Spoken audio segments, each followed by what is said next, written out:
Honey, see, here's the thing. We've been doing this show now for about a year and a half. Yes. Because I pledged to do a show. I was pledged to do a show every weeknight for the duration of the pandemic quarantine. That's right. And but I honestly did not expect it to last this long. So I mean, I'm running out of material. No, I am. I hate to tell you, folks, but I'm running out of stuff to tell you. But we've been doing this show now. This is, I think, our 6th or 7th week doing this. Yes, This is our 38th show, or 27th, or 311th. Yeah. And but here's what keeps me going, because I could bail on this. I could bail on this right now. Frankly, don't take it personally. I could just press the button and say goodbye, and go on with the rest of my life. But we get so many nice letters from people. Oh my God. So many nice people writing me nice notes saying, "Hey, I enjoy your nonsense and keep it up." So that keeps me going. The other day, for the first time though, I got a couple of negative notes. Oh no. Yeah, I got a couple of negative notes, and that kind of, I think that kind of really, robbed me of my serenity, quite frankly. A couple of people commented on my hair. What? Your hair is great. Well, they said my hair was looking a little shaggy, little bedhead. I was accused of. Really? I think it's handsome. I haven't been able to get to the beauty parlor in 5 weeks, so I'm doing the best I can. But people are complaining that. See, I think I have a lovely, luscious, full head of Kennedy-esque hair. You do. But there's bald people out there who are jealous. Oh, well. That's what it is. They're jealous. Yeah. They're jealous of my good hair. I can't help it if it's looking a little, I look like I have hat hair all the time is what it is. No. You get the hat hair, you put the hat on. Yes, I do understand that. People understand hat hair. That's the thing. No, they do, because everyone's experienced that. So it's the one part of your anatomy. If your apparel screws it up, people go, oh, well, you say I have hat hair. They go, hat hair, I understand. You can't do that with any other part of your body. You can't say, how's my ass look? Does it look fat today? I was wearing pants. I have pants ass. People won't buy that. Bald people should stop being so bitter and jealous. Well, yeah. They should take pride. If you're bald, be proud of your baldness. If there were more bald people, there'd be less clogged shower drains in the world. Think of it that way. Very good point. Thank you very much. Good point. So I was watching the Andrew Cuomo show today. Yeah, how was it? That's a fun show. He's good. He's lively. He's like Mac Davis. He's not running out of material. No, he's not running out of material. He's got plenty of material, that guy. But he had to cut the show early because he had to get on a train or a plane or something, go down to Washington D.C. Because he's meeting up with that other fella that does a daily show as well. Yeah. The fat guy who's angry all the time. Yeah. An angry guy who's always yelling at people. I don't get his show, frankly. So he's going down there to talk. That ought to be fun.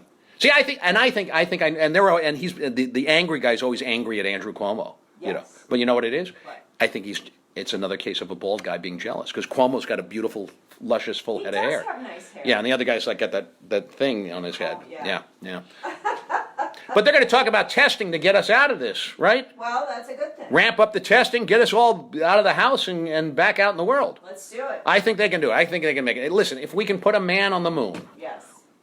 Well, actually, we can't put a man on the moon anymore. Well, not anymore. No. If India and China can put a man on the moon, then America can figure out how to test us, right? You go. There you go. That's a very positive attitude. I think so. Yeah. I left the house today to buy light bulbs. And how did that go? I went to the hardware store to buy some light bulbs. Yeah.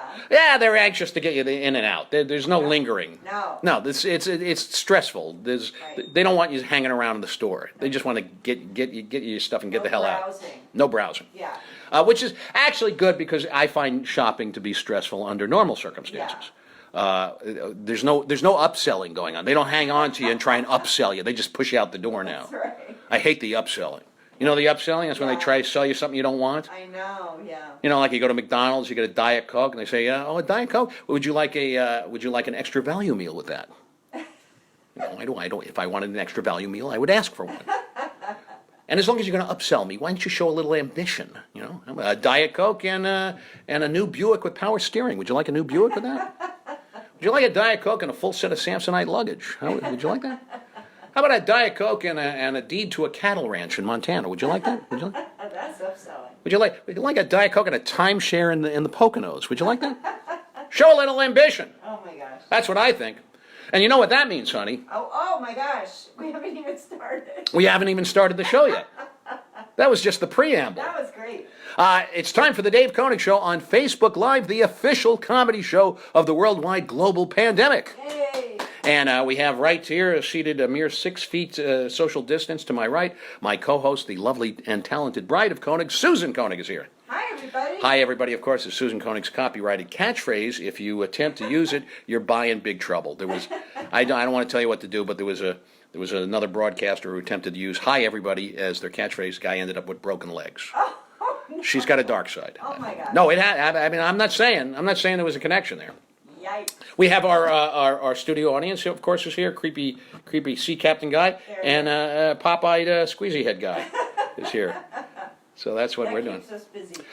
So, honey, and also the Not Ready for Dave Konig players and the Dave Konig dancers will once again not be on the show tonight. Oh, my gosh. Well, Kevin, Yes. you know Kevin, Our breakout. the breakout star of the Not Ready for Dave Konig players, he got in the car and he went off to go join the social distance protests. Man. He's protesting against the social distance. So he called in today. I said, Kevin, are you coming back or what? Because, we got a show to do. Yeah, where was He said he was like in Montana or something protesting against social distancing. Oh, man. I said, enough with the protesting. Come on home, do a show, relax your mind a little. He said, no, I can't. I got to stay on top of this. He said, you know that Bill Clinton and Bill Gates invented this whole thing.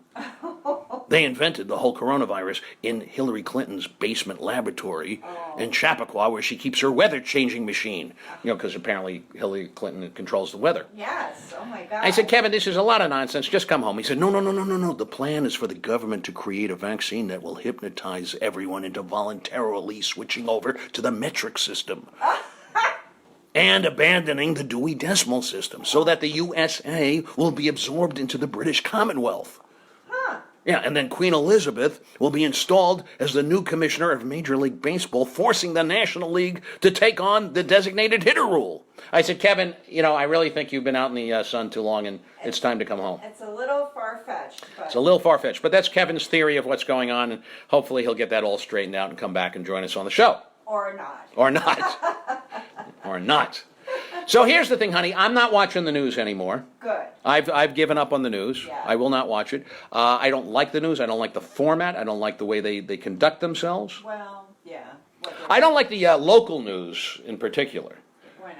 Well, they do all these stupid things like like when they're teasing the stories. Right. And they tease these news stories, and then they always get like the surprise twist that takes the anchorman by surprise. Coming up next, man arrested for drunken drive on the highway in a Zamboni.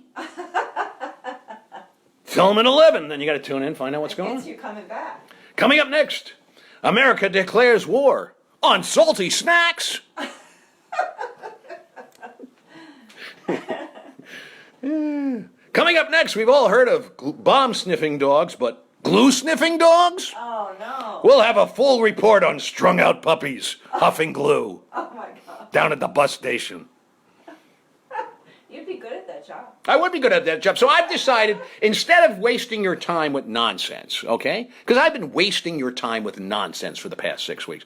I'm going to take my responsibilities more seriously as a broadcaster, and I'm going to bring you. I'm going to provide the news. Are you? I am. Oh my God. For the people. Okay. Now, for example, forget about watching MSNBC and Fox News and CNN. Just watch Dave Konig on Facebook Live. I will keep you informed of everything you need to know. Okay. For example, big news story today. Yeah.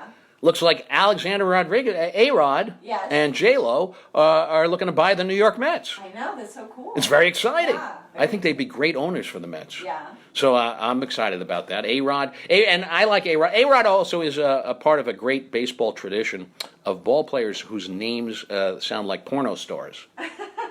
A-Rod, Yeah. Yeah, and then Goose Gossage, Goose. Oh. Yeah, a little Goose there.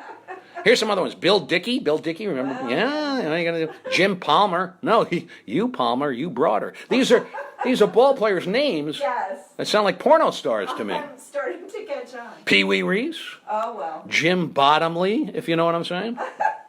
Raleigh Fingers, okay, Oh, huh? Yeah. And here's my favorite. This is my favorite. This is an actual name. This is a real thing. He played for Detroit in the 1920s. He's in the Hall of Fame. Oh, my gosh. Heine Manush. Oh. Heine Manush. Honey Manure. Bring that Heine Manush over here. That's a home run in anybody's game. Heine Mamush. That's a great name. It's a great name. Oh my gosh. So A-Rod buying the Mets. That's our first news story. Second news story. You know, the war in Afghanistan continues. Yeah. That's true, by the Yeah. way. I'm not making that part of Nobody's it. paying attention. Nobody's paying attention. Yeah. But and every couple of months we capture or kill, we get the number one guy in ISIS. That's good. That is good. Yeah. But then you know what they do? What do they do? They just promote the number two guy. Oh, and they yeah. make him the number one guy. Right. And then we go out and we get him.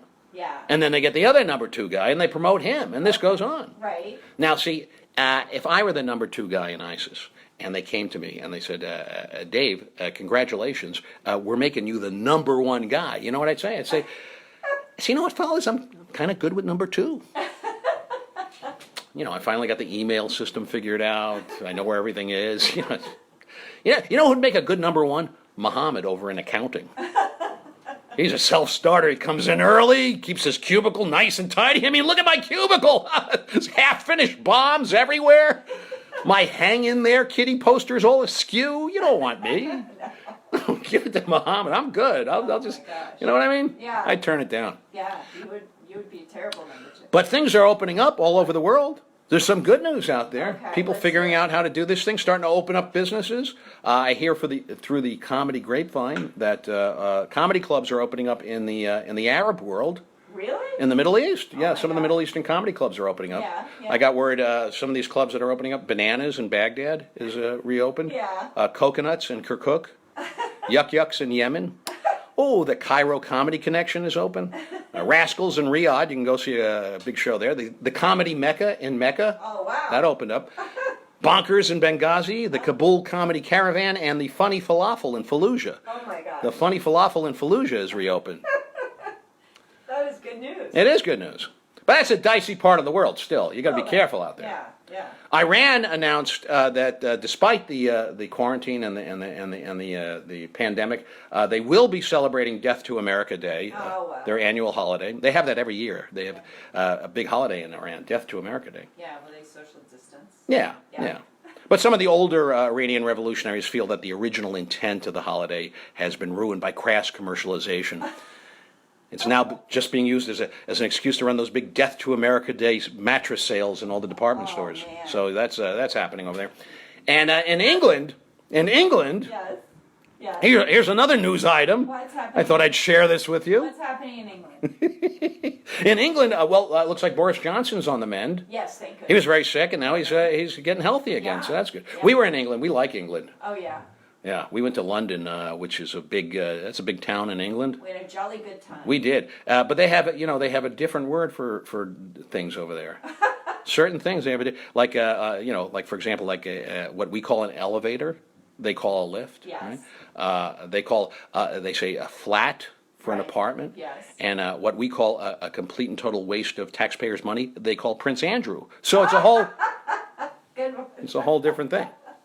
Oh, and finally in the news, Uber announced that they were suspending their tests of the new driverless cars after one of their driverless cars got into a big bad accident. Yeah. And the investigators looking into the accident determined that possibly the cause of the accident was the fact that the car didn't have a goddamn driver. So that might have had something to do with it. Yeah. I don't know That might how have had something. works. I don't know how that works either. Get it. Well, that's all the time we have for the show today. I have wasted your time with all kinds of silly material. That was great. Well, thank you very much. I hope you enjoyed it. And please tune in tomorrow.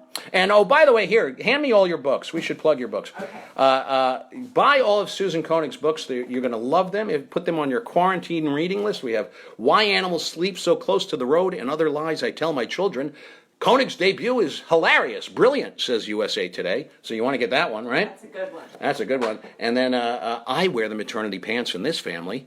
That's the book by Konig that Susan Konig says, a witty collection of motherhood tales in the great tradition of Irma Bobek, says Publishers Weekly. Yay, Oh my God, that's a good thank book. you. And Teenagers and Toddlers Are Trying to Kill Me. Konig is an exceptional humorist on the order of Irma Bobek, says Library Journal. So get all of Susan's books. Come back and see us tomorrow night. We'll be here at 6 p.m. Eastern Standard Time. Until then, keep smiling, try to laugh it off, and stay healthy, and we'll see you tomorrow. Bye, everybody. Bye, everybody. Yay!